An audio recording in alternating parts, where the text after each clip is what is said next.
Ganun. 1, 2, ready, go. Hello, magandang gabi.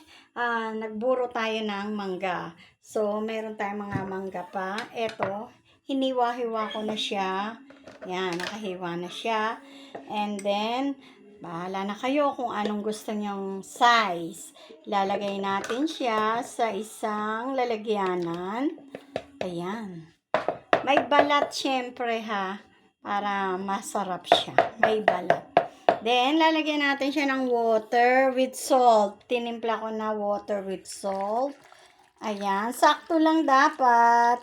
Lubog yung mangga. Ayan. And then, after that, tatakpan natin siya ng mahigpit na mahigpit. Bubuksan natin siya after 3 to 5 days. Then, maasim na to. Pwede na tong sausawan ng fish. Ayan. Kung nakikita nyo, ayan na yung ating burong mangga.